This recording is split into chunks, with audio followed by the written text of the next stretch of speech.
My name is Heather. I'm 72 years old, and most people in my neighborhood assumed I was just a quiet retiree who wouldn't put up a fight. When our arrogant HOA president pushed his greed too far and targeted my family, he expected tears, arguments, or an easy surrender. What he didn't realize was that 40 years of my past career had given me the exact tool to tear his empire down, silently, legally, and permanently. He thought he was playing a quick game of intimidation, but he had no idea he was stepping right into a trap I'd been laying for weeks. They say revenge is a dish best served cold, but the best kind is the one they never see coming until it's far too late. Before I tell you what I found, make sure to hit that subscribe button and let me know in the comments below, where are you watching this from right now and what time is it over there? Let's get started. At 72 years old, I value two things above everything else: my peace of mind and my family. After 35 years of working as a senior legal analyst for the county, retirement was supposed to be my quiet chapter. I lived in a comfortable suburban neighborhood, kept my lawn trimmed, paid my taxes, and minded my own business. Most of my neighbors knew me as a soft-spoken woman who tended to her hydrangeas and offered homemade cookies during holidays. But underneath that mild exterior, my mind was still sharp. Decades of analyzing contracts and municipal regulations don't disappear just because you stop going to an office every morning. It was a bright Saturday morning when my 22-year-old granddaughter Emily pulled into my driveway. She had driven 3 long hours from her college town to spend the weekend with me. Seeing her bright blue sedan pull up brought an immediate smile to my face. However, my driveway was already occupied by my sedan and my late husband's truck, leaving no room for a third vehicle. "Just park right along the curb in front of the house, sweetheart," I told her through the open window. "The street is wide enough and there are no signs posted anywhere on this block." Emily backed up slightly and parked her car neatly against the curb directly in front of my lawn. She didn't block any driveways, she wasn't near a fire hydrant, and her tires were aligned perfectly with the pavement. It was a lawful street parking job. She turned off the engine, grabbed her duffel bag, and hurried up the walkway into my arms. We stepped inside, and I closed the front door. I carried her bag toward the guest room while she set a box of pastries on the kitchen counter. We were barely 10 minutes into our reunion, exchanging quick updates about her college midterms, when a harsh, metallic grinding noise cut through our conversation. It was the loud, screeching sound of heavy hydraulic machinery operating right outside my living room window. I set my teacup down and walked swiftly toward the front porch, with Emily following right behind me. When I opened the front door, I couldn't believe my eyes. A black flatbed tow truck was parked parallel to Emily's sedan. A burly driver in a high-visibility vest was already securing the rear straps onto her car. In less time than it takes to pour a cup of coffee, Emily's vehicle was lifted off the asphalt and locked onto the truck bed. "Hey, what are you doing?" Emily shouted, running down the porch steps. "That's my car." I walked down the steps at a deliberate, measured pace, keeping my eyes fixed on the driver. There was no orange warning sticker on her windshield. There was no written citation tucked under the wiper blade. There had been no knock on my door, no courtesy warning, and no time given to move the vehicle. Standard municipal towing required a 24-hour notice unless a vehicle blocked emergency access. Emily's car did neither. The tow truck driver didn't even look us in the eye. He jumped into the cab, slammed the door shut, and revved the engine. "Call the HOA office if you've got a problem, lady," he yelled out the window, throwing the truck into gear and speeding down the street before we could even reach the curb. Within seconds, my granddaughter's car was gone, leaving behind nothing but black tire marks on the pavement. Emily stood on the sidewalk, trembling with frustration. "Grandma, I was only parked there for 10 minutes. How did they even know I was here?" I looked at the empty spot on the street, then at my watch. The speed of the operation was far too seamless to be a coincidence. Someone had been watching, waiting for a reason to tow with predatory speed. I placed a calm hand on Emily's shoulder. "Don't panic, Emily," I said quietly, my voice cold and steady. "They think they just towed a helpless student's car from an old woman's house, but they made a very big mistake. I walked back into the house, grabbed my purse, and handed Emily my spare car keys. "We are going to the HOA office right now," I said. "I want a clear explanation before we pay any impound fees." The HOA clubhouse was located 3 blocks away. Its president, Richard Vance, was a 50-something former corporate middle manager who wore his petty authority like a badge of honor. He had spent 3 years turning our quiet neighborhood into his personal territory, issuing fines for unapproved mailbox colors, lawn lengths, and trash cans. Most neighbors simply paid to avoid trouble. When Emily and I walked into his office, Richard sat behind a mahogany desk, scrolling on his laptop. He didn't stand up. He looked over his reading glasses with a patronizing smile. "Ah, Heather, good morning," Richard said, his voice dripping with condescension. "What can I do for you today?" "My granddaughter's car was towed from the street in front of my home 10 minutes after she arrived, Richard," I said, keeping my voice level. "She wasn't blocking anything, and there was no warning. Why was a tow truck dispatched so fast?" Richard leaned back in his chair and crossed his arms. "Heather, as you should know, our neighborhood has strict covenants, conditions, and restrictions. Section 4 clearly states that street parking disrupts community aesthetics and emergency access. We enforce a strict zero-tolerance policy." "A zero-tolerance policy that hauls a car away in 10 minutes?" I countered, taking a step closer. "No warning tag, no call from security, just an immediate tow?" Richard chuckled, waving his hand as if dismissing a child. "The tow company handles enforcement based on our contract. I don't control their arrival times. If a car is parked illegally, it gets towed. It's really that simple." "It isn't simple," Emily chimed in, frustrated. "I'm a visitor. I didn't even unload my bags." Richard ignored her, looking straight at me. "Look, ladies, I know seniors struggle with modern community rules, but guidelines are guidelines. To release the car, you'll need to visit Apex Towing across town. The impound fee is $350, plus a $75 administrative penalty paid to the HOA. $425 total for 10 minutes of parking?" I asked calmly. "Correct," Richard smirked, adjusting his collar. "And pay it quickly. Their storage fees double at midnight. Next time, tell your guests to park in designated visitor lots at the clubhouse, a 4-block walk to your house." His smugness wasn't just authority, it was arrogance, born from believing he was unchallengeable. He assumed I was just a helpless old woman who would complain, pay the fine, and walk away. "Give me the written citation and an official receipt for the HOA fee, Richard," I said softly, keeping my eyes fixed on his. "I want a complete paper trail." Richard printed a pink slip and pushed it across the desk with a grin. "Here you go. Cash or debit at the lot. Let's make sure we follow the rules next time." I took the document, folded it neatly, and placed it in my purse. I didn't raise my voice or make threats. "Thank you, Richard," I said smoothly. "You've been remarkably clear." We walked back out to my car. As I started the engine, Emily looked at me in frustration. "Grandma, are we really letting him take $400 from us like that?" I looked at my granddaughter with a cold, steady calm. "We are paying the impound fee today, Emily," I replied, "because every single dollar he takes from us right now is going to cost him everything later." We paid the $425 at the Apex towing lot across town to retrieve Emily's car. The lot attendant didn't care about our explanation. He just took the cash and handed over the keys. On the drive back, Emily was quiet, but my mind was working at full speed.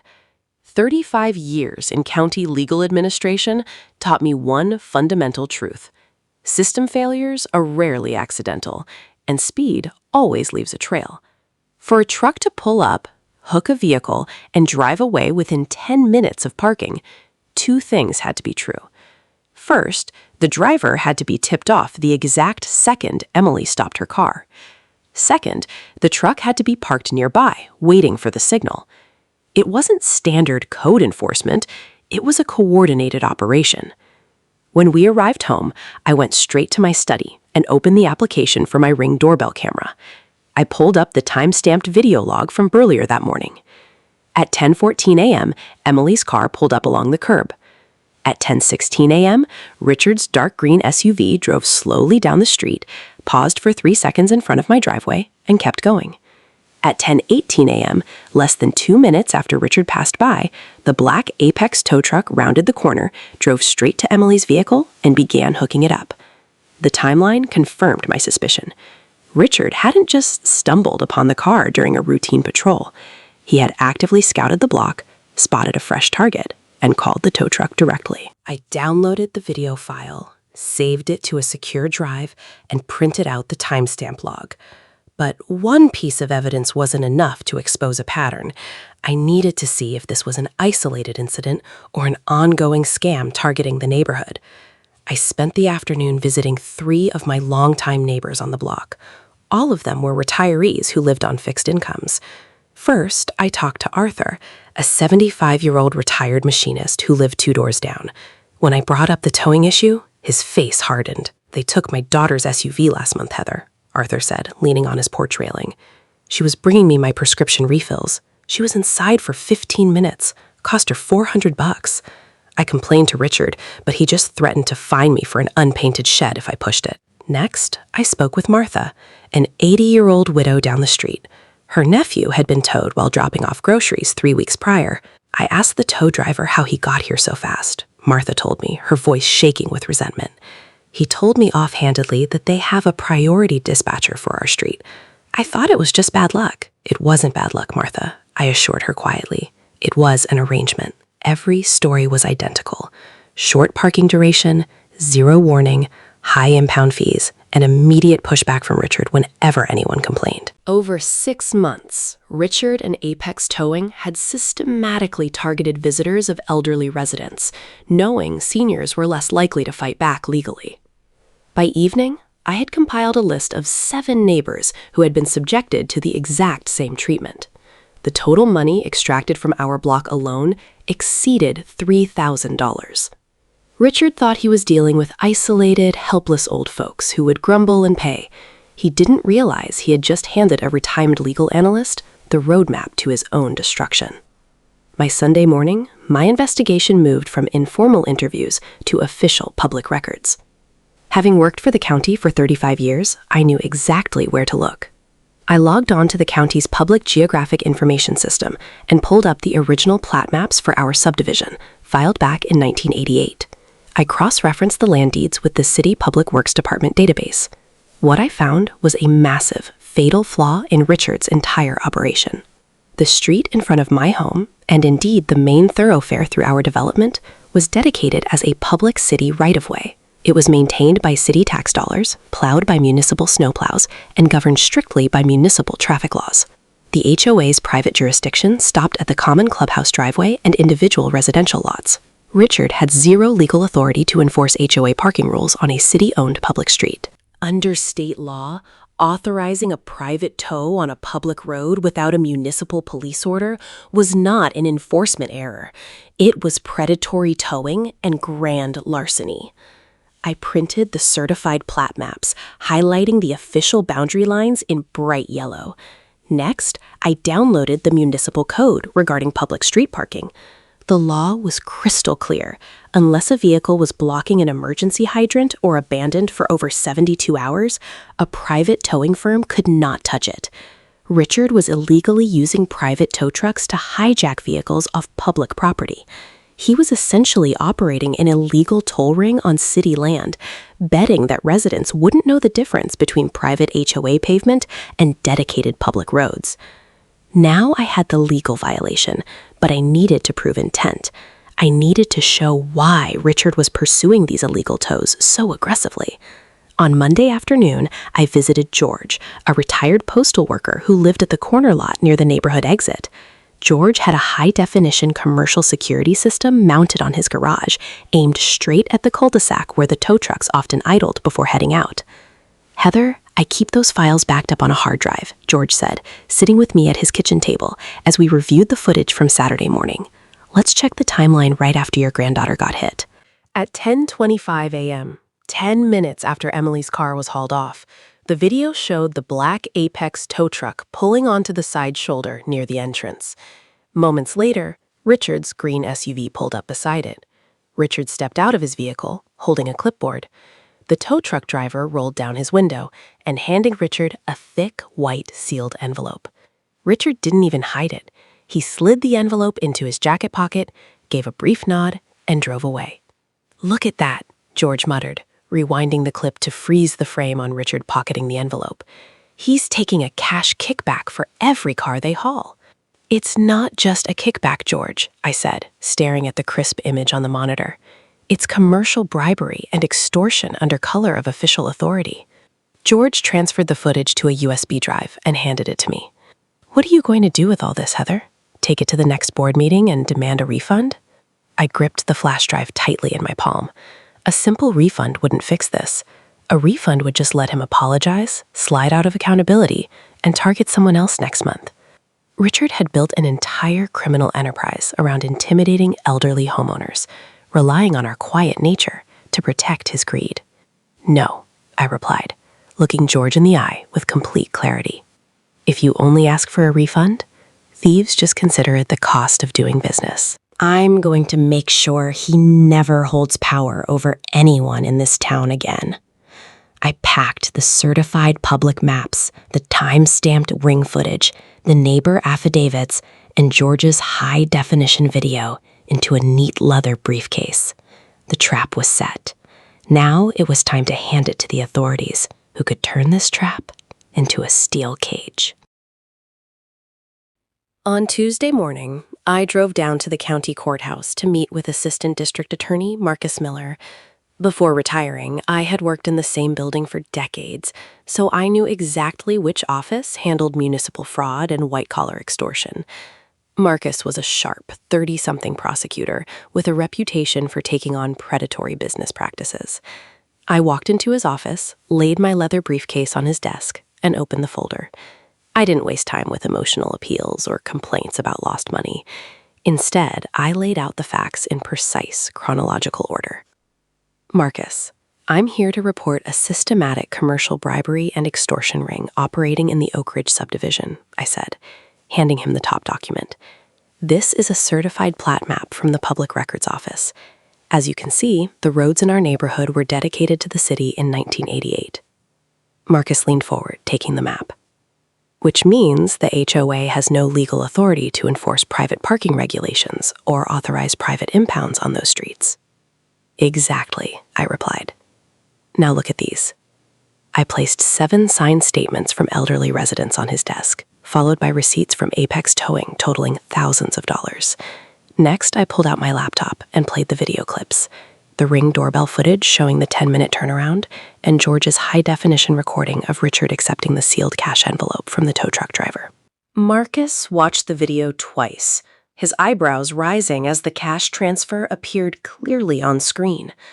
He tapped his pen on the desk, looking at me with a mixture of surprise and profound respect.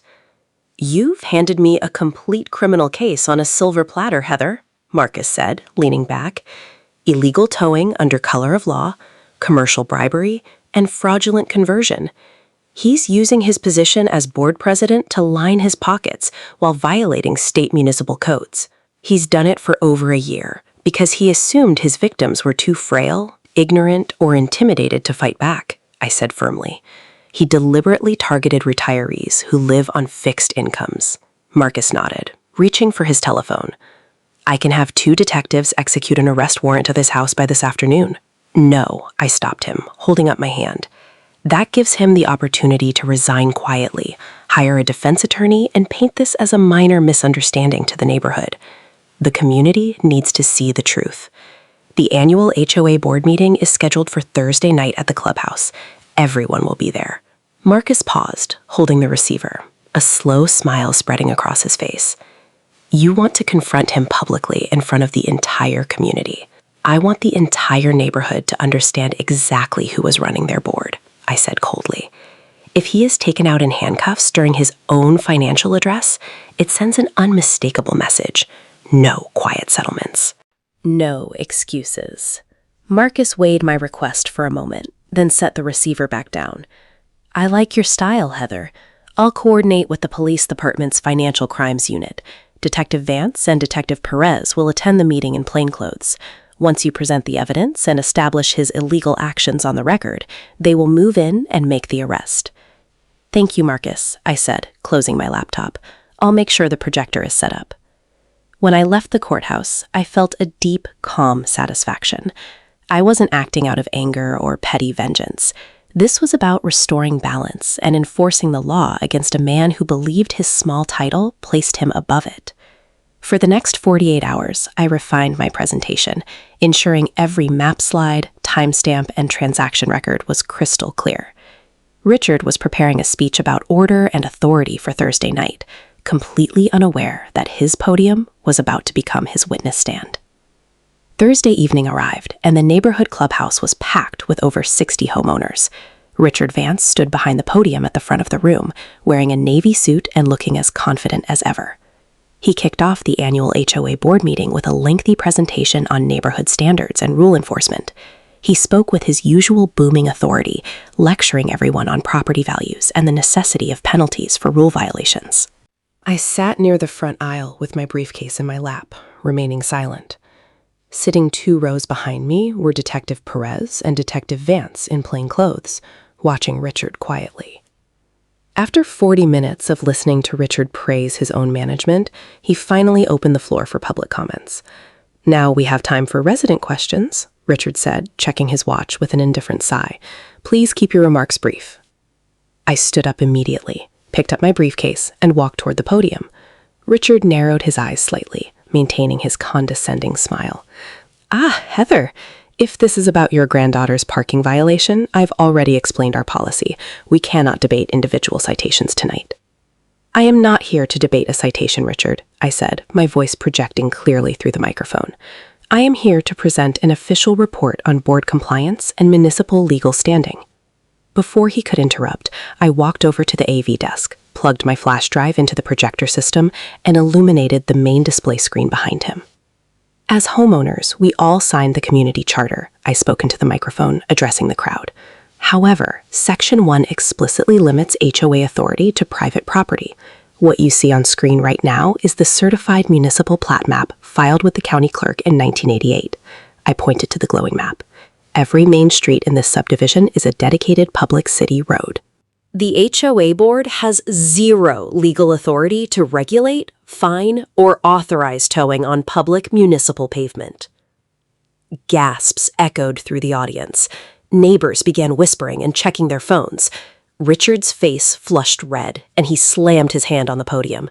"This is completely out of order, Heather. You are misinterpreting complex land use codes. Turn off that projector right now." "I worked 35 years in county legal administration, Richard," I replied smoothly. "I don't misinterpret property law, but it gets much worse." With a click of my remote, I switched the screen to the video footage. The first clip showed my Ring camera footage, displaying Emily's car getting towed 10 minutes after arrival, with Richard's green SUV scouting the street moments prior. The second clip played automatically, George's high-definition video showing Richard accepting a thick white envelope of cash from the Apex towing driver. The room exploded into angry shouting. "He's taking bribes!" Arthur yelled from the third row. Richard stood frozen behind the podium, his smug composure completely shattered. He reached desperately for the projector power cord, but I stepped smoothly between him and the outlet. "You organized an illegal predatory towing ring on public land, Richard, and extracted thousands of dollars from retirees under color of official authority," I said over the commotion. Richard pointed a trembling finger at me. "This is slander. I am the president of this board." "Not anymore," a sharp voice called out. Detective Perez and Detective Vance walked down the aisle, displaying their official badges. Detective Perez stepped onto the stage, grabbed Richard's arm, and pulled him from the podium. "Richard Vance, you are under arrest for commercial bribery, extortion, and fraudulent conversion," Detective Perez announced loudly. As the detective snapped cold metal handcuffs onto his wrists, the entire room erupted into applause. Richard looked back at me in utter disbelief, his face pale and drained of arrogance. As officers let him out through the doors, I calmly disconnected my flash drive, closed my briefcase, and stepped down from the stage. The news of Richard Vance's arrest spread across our county newspaper within 24 hours. Facing overwhelming physical evidence, the district attorney's office charged him with felony extortion, commercial bribery, and multiple counts of illegal conversion under municipal law. Realizing he had no legal defense against certified public land records and high-definition video footage, Richard accepted a plea deal 6 weeks later to avoid a lengthy trial and a heavier prison sentence. The court judgment was swift and uncompromising. Richard received a 3-year suspended sentence with strict probation and was permanently barred from holding any leadership position on an HOA board in the state. Furthermore, the judge ordered full restitution. Every penny extracted from our neighborhood by Apex Towing over the past 18 months had to be reimbursed directly from Richard's personal accounts. In addition to returning the money, the HOA board was reorganized under interim leadership, and our covenants were officially updated to reflect city jurisdiction over all public streets in the subdivision. A month after the trial ended, a heavy paper envelope arrived in my mailbox. Inside was a cashier's check from the county clerk for $425, the exact amount Emily and I had paid to retrieve her car from the impound lot. Attached was a formal letter of apology signed by the newly appointed HOA board. I wasn't the only one who received a check. Across our block, Arthur, Martha, George, and 4 other elderly neighbors received complete refunds for the fraudulent towing fees they had been forced to pay. Arthur walked down to my porch the afternoon the checks arrived, holding his blue envelope in hand with a broad smile. "Heather, you didn't just get our money back," he said, setting the letter on my outdoor table. "You stopped a bully who thought he owned us." "He relied on our silence, Arthur," I told him quietly, taking a sip of warm tea. "People like Richard only succeed when everyone assumes fighting back is too much trouble." The predatory towing firm, Apex Towing, also faced immediate consequences. The city council revoked their municipal operating permit, and the state attorney general launched a broader inquiry into their regional business practices. Without Richard supplying them with targets, their corrupt operation in our township collapsed entirely. On a quiet Saturday morning a few weeks later, Emily drove back down to visit me. Just like before, she pulled her blue sedan up to the curb directly in front of my front lawn. But this time, the street was peaceful. There were no hidden spotters, no sudden hydraulic noises, and no arrogant board president lurking in a green SUV. Emily stepped out of her car, carrying her duffel bag, and walked up the front steps with a bright grin. "Parked right along the curb, Grandma," she said teasingly. "Do I need to set a timer?" I laughed softly, giving her a warm hug. "Your car is perfectly safe, sweetheart. The street belongs to the city, just like it always has." We sat together on my porch, enjoying fresh pastries and black tea under the warm morning sun. Looking out over my neatly trimmed lawn, my eyes rested on a small, discreet sign I had installed beside my flower bed earlier that week.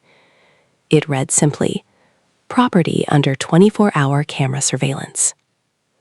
It wasn't a warning born out of fear, but a quiet statement of vigilance. Retirement hadn't made me helpless, and old age hadn't made me weak. Richard Vance learned that lesson the hard way.